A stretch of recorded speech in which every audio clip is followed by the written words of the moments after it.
This is our 11th Connects event. And this one actually is, I think, quite special because when we started this, it was about rethinking, re-energizing, re-engaging, with family, with our friends, with our colleagues in our communities as a whole, and motivating that active social involvement. When we look in Canada especially, and we've got 2017, 150 years old, what do we want our cities to be? What do we want our country to be? What do we want our province to be? What do we want our world to be? And those, it's really great that that's kind of up to us. If you look at democracies around the world today, one of the things that's striking is how dissatisfied most citizens are with politics, with politicians, with political parties. There is a widespread frustration with the way democracy is working. And I think it has something to do with people's sense that the terms of public discourse are empty, hollow.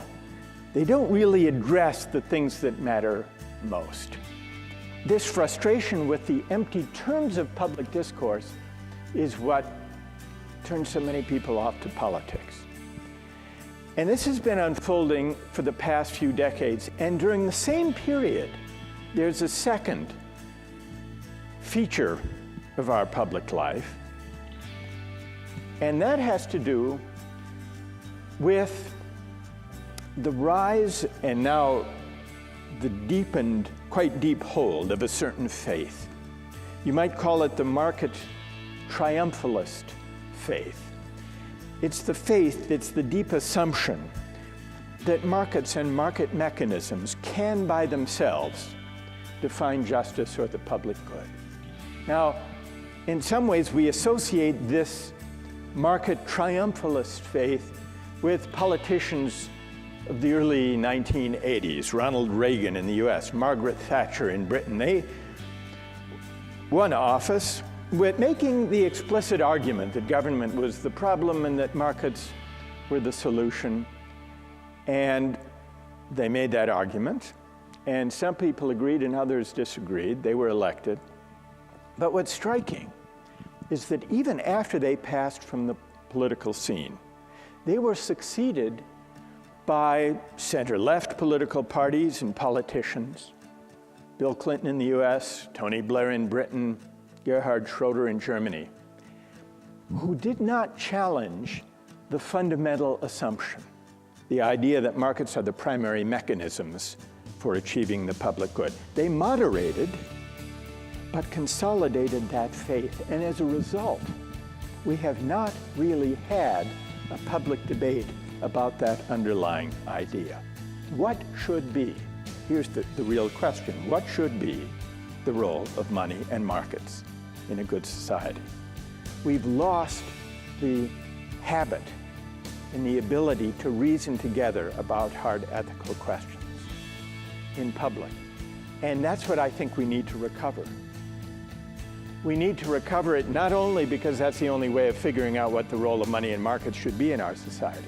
We also need to overcome that reticence if we're to reinvigorate democratic public life.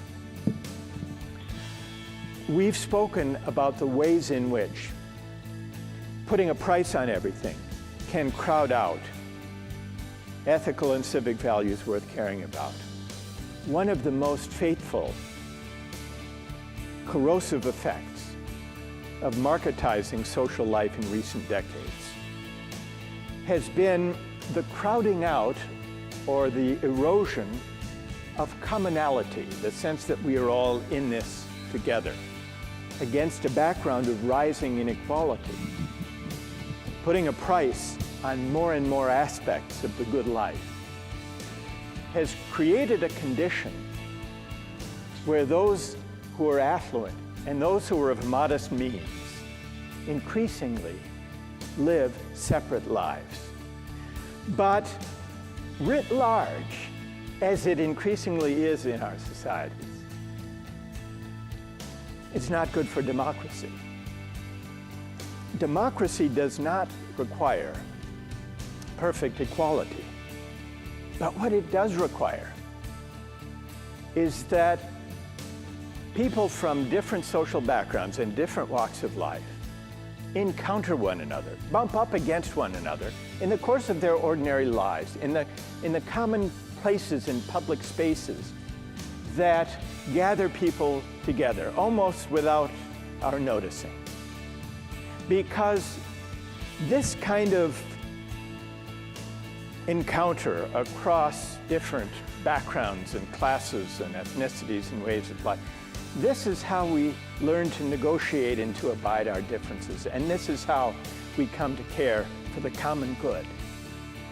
And so the question of markets is not mainly an economic question. It's really a question about how we want to live together.